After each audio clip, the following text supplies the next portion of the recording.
Mrs. Gandhi and myself. Morarji Desai. Ah, you want to know about Morarji Bhai?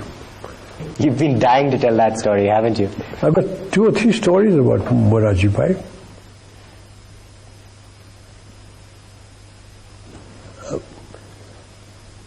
When I became army chief, Morarji Bhai was the finance minister in Mrs. Indira Gandhi's cabinet. Then he became prime minister. Mrs. Gandhi lost the election, he became prime minister. One day he said, I believe you drink. So I said, yes, I have. You mustn't drink. Very bad for you. So I said, Prime Minister. I come to my Prime Minister, he said, you mustn't drink. I go to a party and I talk to a pretty girl. My wife says, you mustn't talk to her. I'm a field marshal, is life worth living? He says, your wife is quite right. Drinks and pretty girls will ruin you. I said, they haven't ruined me so far.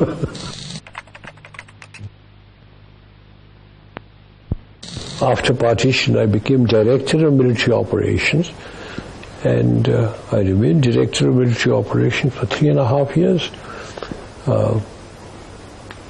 I was sent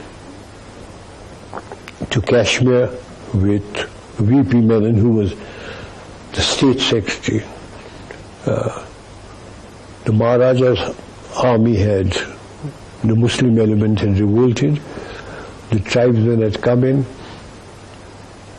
and I was sent there with him, VP Menon, to see if he could get the accession from the Maharaja, see what the military situation was like.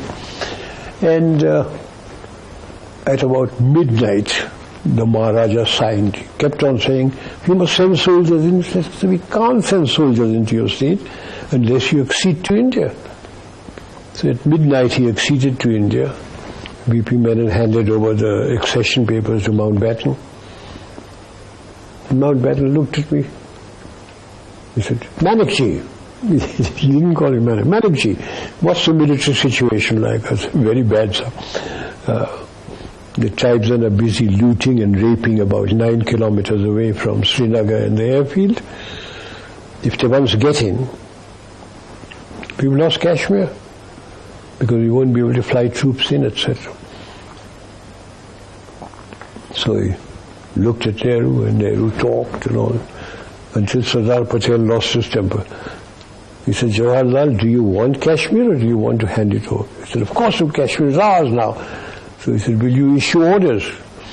And before he could issue orders, Sardar Patel said, you have received your orders. So I walked out, and we started flying troops into Kashmir. What was your relationship with Sardar Patel like?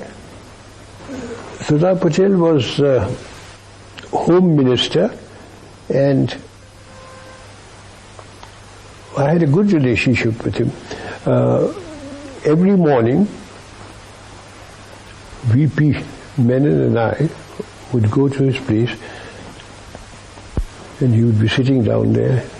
His daughter, Mani Ben, sitting cross-legged with a Parker fountain pen, a brown Parker pen, taking notes. And he would say, VP, I want Baroda. Take him with you. I would go as the bogeyman in uniform. When the killings were taking place in Calcutta, by British Commander-in-Chief, he came along and said, hey you, the Sardar wants you in Calcutta. So I said, why me, sir? He said, he phoned, he wants you there. An aircraft has been laid on for you. So I went there. The Sardar was with the Chief Minister, B.C. Roy. When I went in there, he said, I don't want arguments, etc. I'm going to ask you a question, I want an answer. If I hand over the situation to the army, how many Bengalis will you kill, and how long will it take you? And I was a very young brigadier. So I opened my mouth. I said, sir, about 100 in about a month. So he said, turned round to Bidhan Roy, he said, Thousands are being killed. He said, go and kill them, take over. And he deployed troops all over Calcutta. We didn't have to kill anybody. Everything finished. He said, come here. And in Gujarati he tells me, "Tumhe sachu nahi bolo?" So I said, what have I done? He said, "Tumhe kahlu ki 100 Bengali na marso ne ek bhi nahi maryo." Then he told me, he said, well done, thank you. Then the Chinese came into Nifa and General Kaul was sacked and Krishna Menon was removed, and Nehru sent for me. He said, I've got a vigorous enemy. Will you go and take over? And I said, I've been waiting 18 months for this, Prime Minister. And he said, oh, that was all a mistake.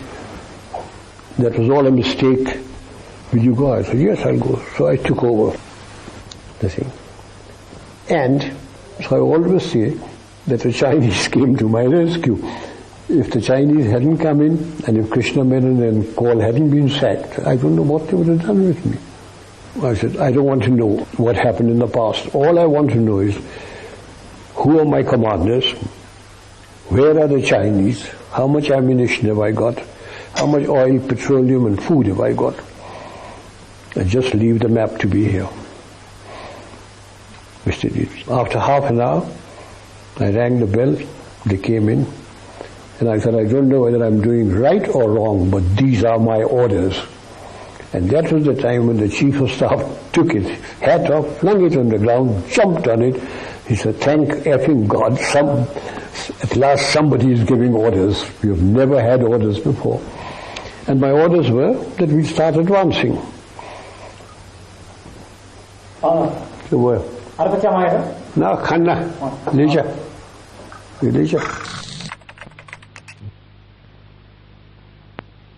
So Sam, tell me about when you joined the Gurkhas. Oh Lord.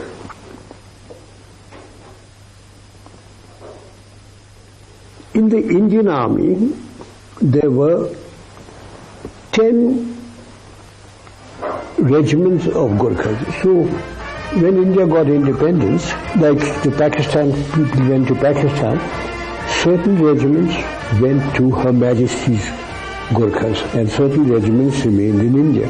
But there was a treaty between the King of Nepal and the British government that all Gurkha regiments would be officered by British officers. So when the British officers left, there had to be some Indian officers. So I was the first Indian to be posted to a Gurkha regiment. I, having been with the Frontier Force Regiment, now became a Gurkha. What year was this? 1947. 1947. And I met a Gurkha sentry. I looked at him and I said, asked him, Tera naam kya hai? And he said, Har ka Bahadur Guru. Then I looked at him, Mera naam kya hai? And he thought and he said, Sam Bahadur. I became Sam Bahadur.